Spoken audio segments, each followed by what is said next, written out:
Hi అండి, అందరికీ నమస్కారం. ఈపీఎఫ్ఓ ఉద్యోగులకు శుభవార్త.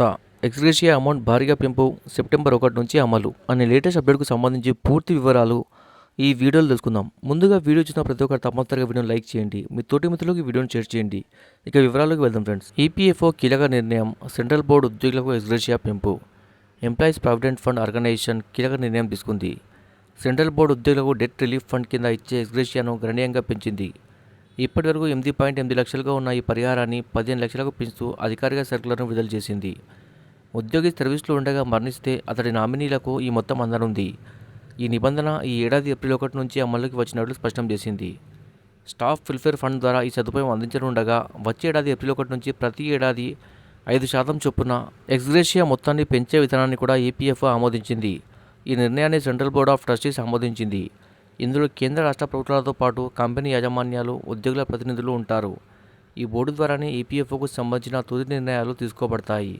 ఇటీవలి మార్పులు కూడా. గత వారంలోనూ ఈపీఎఫ్ఓలో పలు మార్పులు చేసింది.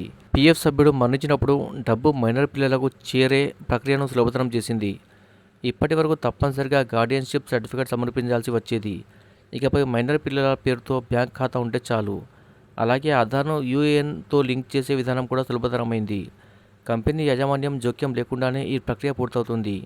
అయితే ఈ సవరణలు కూడా సెంట్రల్ బోర్డు ఉద్యోగులకు మాత్రమే వర్తిస్తాయి. ఇతర రంగాల ఉద్యోగులకు వేరే నిబంధనలు. సెంట్రల్ బోర్డు ఉద్యోగులు కాని వారికి ఉద్యోగి డిపాజిట్ లింక్డ్ ఇన్సూరెన్స్ ఈడీఐఎల్ స్కీమ్ వర్తిస్తుంది. ఈ పథకం కింద కనీసం 2.5 లక్షల నుంచి గరిష్టంగా 7 లక్షల వరకు బీమా అందుతుంది.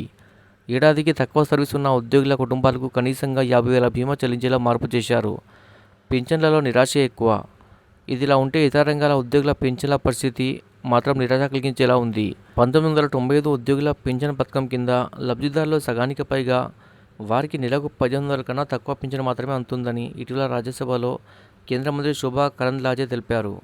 దేశవ్యాప్తంగా ఉన్న 81.48 లక్షల మంది పెన్షన్లలో కేవలం 53,000 మందికే 6,000 పైగా పింఛన్ వస్తుందని గణాంకాలు వెల్లడిస్తున్నాయి.